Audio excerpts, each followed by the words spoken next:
Welcome to the Retirement Evolved podcast with certified financial fiduciary Adam Bruno. We're back. We are back. We're back and feeling better than ever, as they say, right? That's right. That's right. How are you, my friend?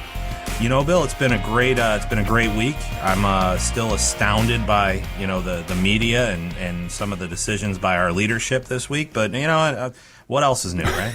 That's what keeps you going, though, isn't it? It's fun. It's like a train wreck. You just can't look away. You can't. No matter how much you want to, you just can't. Thanks again for tuning in and listening. I am Bill Seller, along with Adam Bruno, founder, president, and chief head guy at the good folks at Evolution Retirement Services and Evolution Wealth Management. Adam is a private wealth manager, and we get together to talk about retirement and, just as he mentioned a second ago, the things that are affecting your retirement money and how we can kind of navigate our way through these tough times that we're all facing right now. And we're going to get to a bunch of stuff today, but I thought I always like to throw something out, Adam, just to start the week. And I thought you might like this because I know you're kind of a car guy. You like your cars. I do. Did you see that Ferrari just debuted their first SUV? I did not see that. Yeah. I think I'm all in on this, though. Yeah, they're not calling it an SUV, but it's got 4 doors, 4 seats, a V12, and surprise, legroom in the back seat and a lot more trunk space than any of their stuff has ever had. It's called the Ferrari, I got to make sure I get this right, Purosangue, which is Italian for pure blood or thoroughbred. Wow. So let me ask you something. Does that mean I can finally actually get in a Ferrari if this is an SUV type car? Sounds like it. Sounds like it, yeah. Yeah, all you've got to do to get in it, though, is shell out a minimum $400,000. Oh, that's it? Yeah. That's a bargain. Yeah. Oh, wow. Come on now. God. I mean, heck, they're upcharging you that much just to look at cars these days, aren't they? I'll tell you what, something that's really funny, talking about things that are affecting the world and our wonderful doofus for a president. My wife has a Tesla Model X, you know this, and we have been looking for the upgrade because it's been almost 3 years now, and I don't like to keep things longer than that because then warranties start to go away and you just never know. And right now there's a lot of value in the Tesla. It's worth much more than what we paid for it. So naturally, she goes over to Mercedes because now Mercedes has the EQS is their electric version, but they have an EQS SUV, right? Which I'm thinking, okay, great. So we go over to look at this thing. They don't even have the SUVs yet. They're not supposed to get them till October or something like that.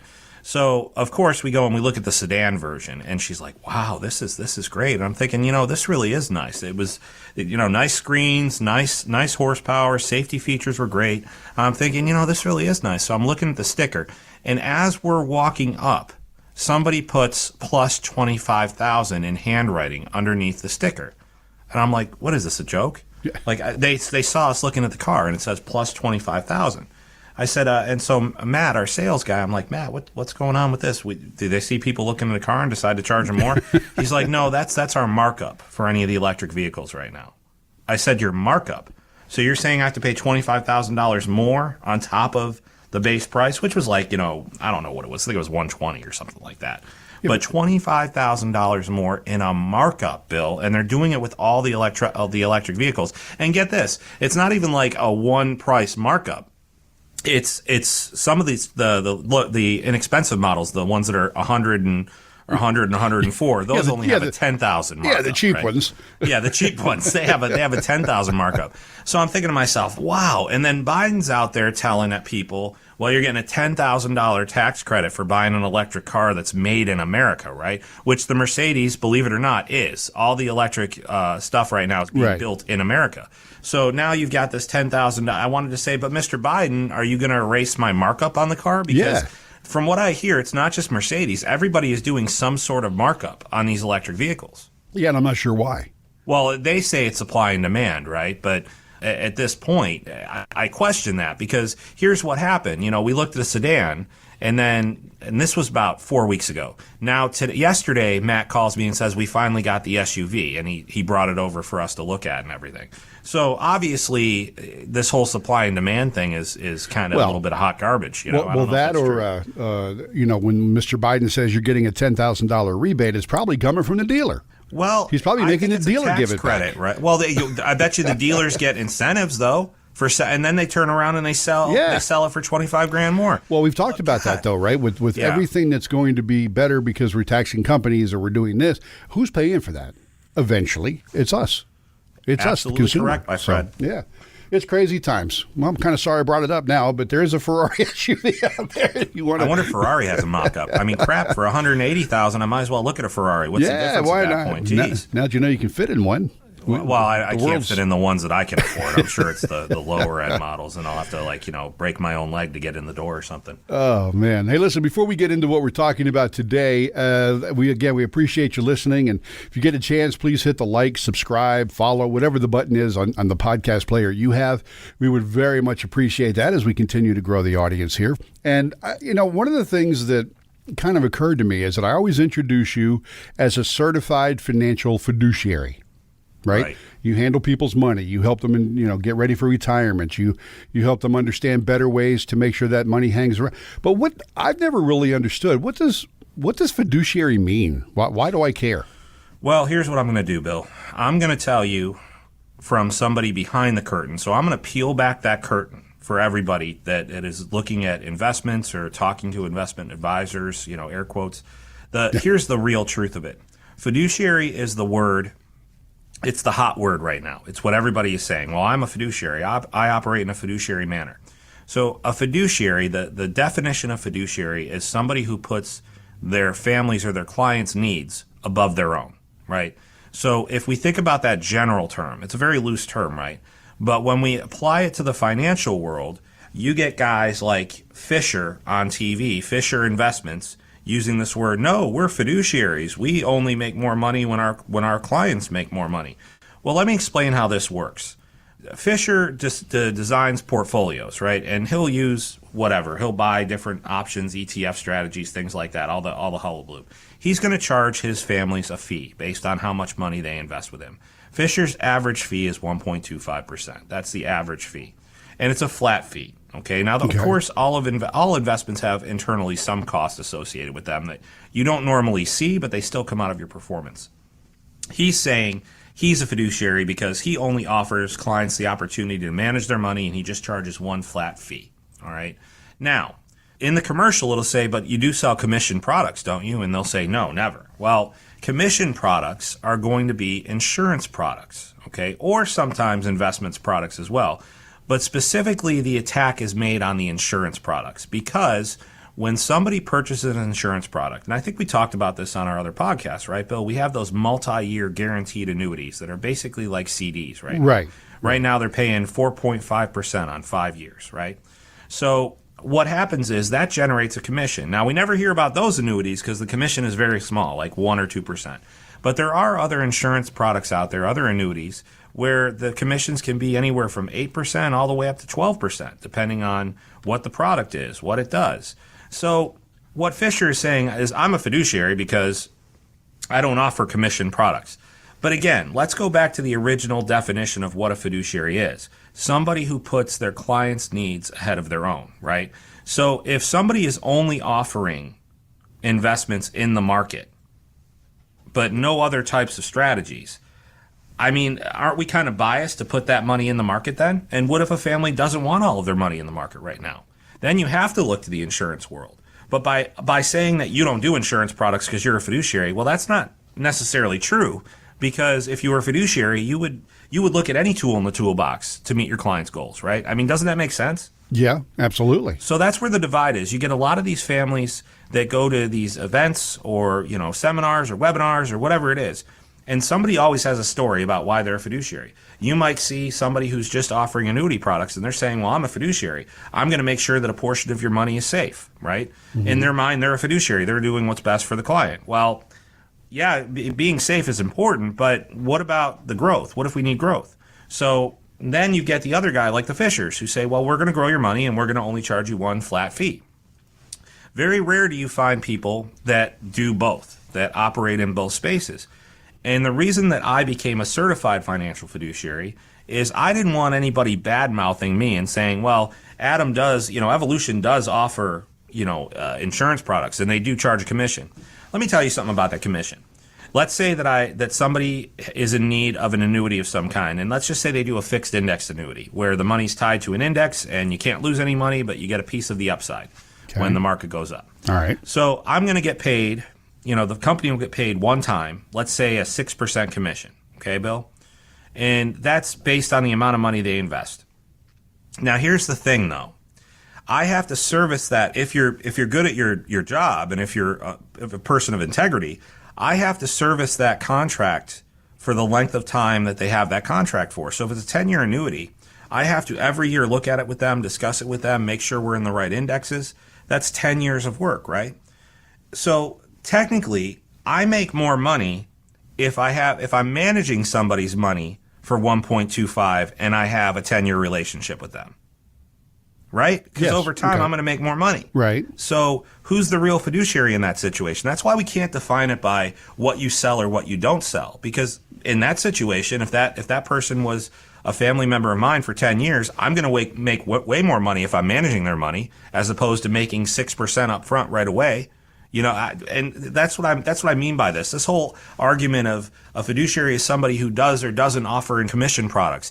A fiduciary is who you are and what you feel. It's what you should be. A fiduciary is somebody who looks at the entire situation, has the entire team behind them, and says, okay, we need to talk to the estate planning attorney first and foremost before we even talk about investments. You've got no will, no trust, no durable power of attorney, no healthcare directives. That needs to be taken care of right away. Then let's look at the tax situation. We have a CPA here. We want him to talk to you as well because I'm not sure that we're. And then let's look at the investments. How do we feel about risk? If somebody feels very, very averse to risk right now, obviously a much smaller portion of that money is going to go into the market. We need insurance products for somebody who doesn't want to take any risk, right? Or we need CDs, but we know what those are paying. Yeah. So, so that's what we need. That's putting certificates your clients, of depression. That's what certificates of depression. I like that. That's a good one. It's just this whole thing, Bill. Everybody wants to use this term as a way to sell somebody on why they need to come and see them. That's why, for me, it was, listen, there's a certification out there. I'm going to get it. I'm going to do the background checks. I'm going to go through the courses. I'm going to do everything I can to distinguish myself as somebody who, yes, takes this very seriously. Well, and does not. I was going to jump in there and ask you because I was going to say, is there a difference? Because like you said on those Fisher commercials, they go, well, we're fiduciaries. You are a certified financial fiduciary. And so is there a difference? Can you just call yourself a fiduciary or is there something you have to go through to get there?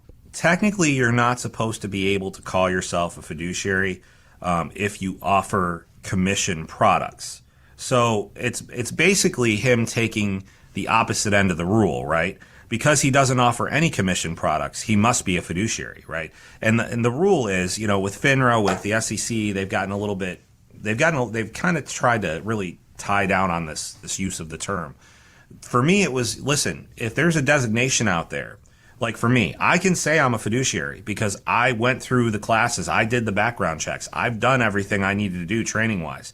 I don't think that, I don't know for sure, I don't know, Fisher's staff or anything, but they would have to go through that same training in order to call themselves certified financial fiduciary because it is a designation. You have to train, you have to there's a financial investment in that, as well as, classes and background checks and everything else. So to me, the difference is I'm just somebody who walked the walk and said, oh, you're a fiduciary? Okay, well, I'm going to be a certified financial fiduciary. I'm going to make sure by the letter of the law that I can say I'm a fiduciary. Okay. All right. Well, that's good to know because, a lot of times terms in it doesn't matter what the industry is, right?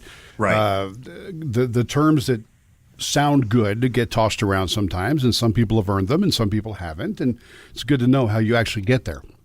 Oh, absolutely. And, our team here, everybody is being encouraged here to really work on that designation, even though technically I'm the face of the firm and I do most of the events because Bill, I have a teaching background. So for me, really breaking down these abstract concepts for people and really breaking down material for people is what makes my business fun.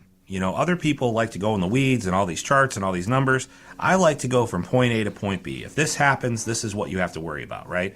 And I'm very big on telling everybody here, listen, let's get this designation. Let's work on this.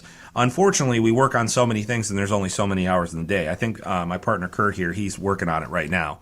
But it's so important. I would recommend anybody in this industry, if you really want to be worth your weight in gold, you get that designation. It's not like it's a huge investment and it's not like if you put the work in, the course is not difficult. There's a lot of material. and there's a constant membership fee every year. And again, those things keep you honest. You're somebody with integrity. You're paying every year for your designations to make sure everything's renewed. I just can't say enough about it. Listen, if you want to find out more about Adam and his team, please check him out online at evolutionretirementservices.com. You can also call if you have any questions from something that you hear today on the show, or just in general about getting ready for retirement or your retirement money. Give them a call at 866-838-3765. That's 866-838-3765. And again, the website is evolutionretirementservices.com. And of course, you can also go to taxfreefortmyers.com. That's taxfree FORT and that's where you're going to find a lot of stuff out there, a lot of very useful information, a lot of content, links to these podcasts. You're going to find a book that Adam wrote called They Lied, The Real Cost of Your Retirement, where he talks about really the big question everybody has when they get into retirement is, why didn't I know about this? Right. And your book kind of helps to answer that question along with a lot of other things. Well, Bill, it all comes down to the fact that I feel like our entire lives we're kind of lied to and sold our entire lives in this industry. When we get to retirement, now the writing's on the wall. Well, why didn't I know about this, or why didn't I hear about this, or I was told I wouldn't have to worry about taxes in retirement. That's why it's so funny. You bring up the number. Call us, email us. If you're not comfortable with a phone call, definitely email us. I can pretty much shoot you straight and tell you that some of your biggest worries are not going to be about your investments themselves. Most of the successful families we see, they don't have an income problem, or it's very unlikely that they're going to run out of money.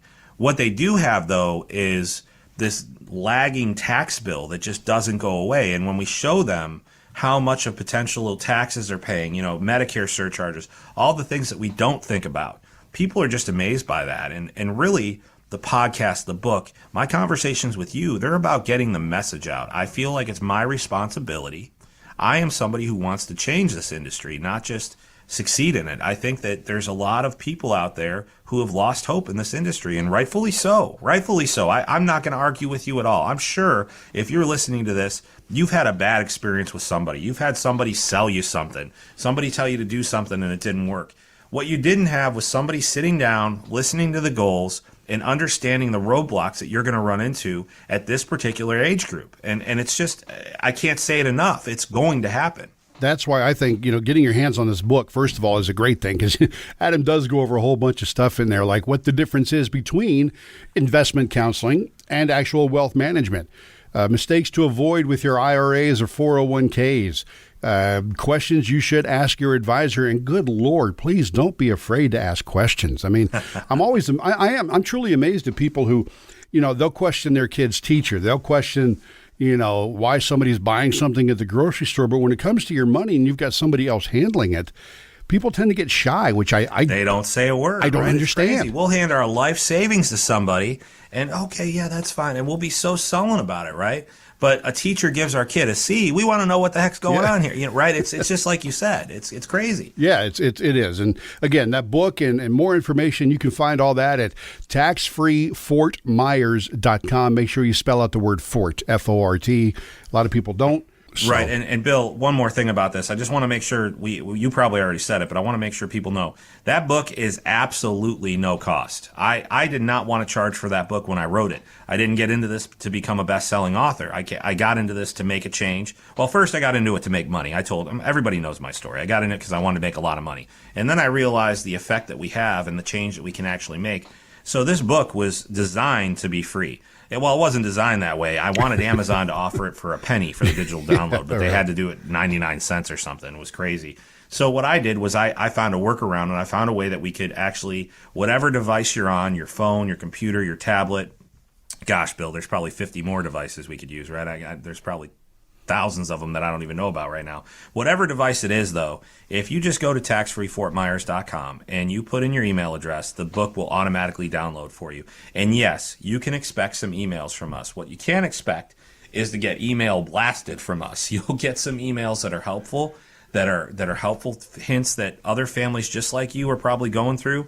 It's really more of a community than it is anything else here at Evolution. Yeah, and I can vouch for that because I got the book myself. I downloaded the book, and I don't know that I've gotten a dozen emails from you in the last 5 months. To be honest with you, I don't know if I've gotten close to that. And that's that. So I can vouch for the fact they're not going to spam you when you sign up for the book. Right. So, and when you do download the book, just make sure that, info@evolutionretirementservices.com, that email address that you get a response from, just make sure it's marked as safe, because I promise you, you will find some other very useful information from us. Yeah. We don't do it all the time, but I'm publishing 2 articles for Kiplinger this year. That's going to be sent out electronically so people don't have to pay for it. I'm sure Kiplinger probably isn't happy about that. But again, I think it's more about spreading the message and getting the conversation going, because nothing will change until that happens. Absolutely. Absolutely. So once again, let me throw you the website. It is taxfreefortmyers.com. It's funny. I couldn't help but think, because it's just in the news right now, right, that you were talking about the taxes that we all have to deal with in retirement and all that. And I was watching a lot about the royal funeral with the Queen passing. And I'm sorry, that wasn't funny. I know where you're going with this. The Queen passing was not funny. Right, you're God not laughing at save the that. Queen. Yeah, I'm not laughing at that. No, but the fact that King Charles just inherited everything and doesn't have to pay a cent on any of it. 1 penny. And I think they said dollars. just one piece of property that he inherited is worth $750 million. And he doesn't have to pay a thing? Nope. And he's such a weasel. He's such a weird-looking guy. Isn't he? I'm not a fan. I couldn't get what Diana saw in him. I don't get involved in the royals, but what she saw in him was crazy. Being a royal. That's what she saw. But well, maybe that's what it was. Yeah. But yeah, no. But I just found that interesting that the royals pay no taxes whatsoever. Bill, I have to tell you, I read that and I dropped the paper. Like whatever I was reading, because I get all these things, updates and everything, and I dropped it. And Kelly was like, my wife was like, "Are you okay, honey?" I'm like, "You're not going to believe this. You believe this guy? This guy gets billions of dollars and he doesn't have to pay any taxes on it." Yeah. But we're gonna just milk all the little guys for whatever they're worth, right? Oh my God, it drives me nuts. Like Mel Brooks once said, "It's good to be the king." So, yeah. Listen, man, I would love to hear his opinion on what's going on right now, Mel Brooks. Oh my God, wouldn't that be great? Could you imagine? Or Jackie Gleason? Could you imagine what these? They're all. Well, Mel's not there yet, but I'm sure Jackie's rolling over in his grave. My goodness. The world needs more Mel Brooks right now. Yes, they do. Listen, my friend, it's always a pleasure. I appreciate it when we get together. I want to hear about your new Ferrari SUV next time we do talk. Sure, I'll let you know. It's on back order, but I'll let you know as soon as I get it. Well, I will look forward to it, and I want to see pictures of you actually in the car. Bill, no promises. Like I said, it has to be a certain height, for me to get my leg over the threshold. So. I hear you. Well, thank you so much, Adam. And again, thank you for listening. Please hit your like, subscribe, follow button, and we'll get together again next time. Yes, thank you all. God bless you all. Investment advisory services are offered through Evolution Wealth Management Incorporated, an investment advisor registered with the state of Florida. Registration does not imply any level of skill or training. Evolution Wealth Management's unique CRD number is 307644. You can obtain a copy of Evolution Wealth Management's firm brochure, Form ADV Part 2A, free of charge by visiting advisorinfo.sec.gov. Evolution Wealth Management offers investment advisory services only, where it is appropriately registered or exempt from registration, and only after clients have entered into an investment advisory agreement confirming the terms of engagement and have been provided a copy of the firm's ADV Part 2A. Insurance services are provided by Evolution Retirement Services. Any guarantees mentioned are backed by the financial strength and claims paying ability of the issuing insurance company and may be subject to restrictions, limitations, or early withdrawal fees, which vary by the issuer. They do not refer in any way to securities or investment advisory products. You should consider the charges, risks, expense, and investment objectives carefully before entering a contract. This material has been prepared for informational purposes only and should not be construed as a solicitation to affect or attempt to affect either transactions in securities or the rendering of personalized investment advice. This material is not intended to provide and should not be relied on for tax, legal, accounting, or other financial advice. Evolution Wealth Management and Evolution Retirement Services do not provide tax, legal, or accounting advice. You should consult your own tax, legal, and accounting advisors before engaging in any transaction. Evolution Wealth Management and Evolution Retirement Services are affiliated entities.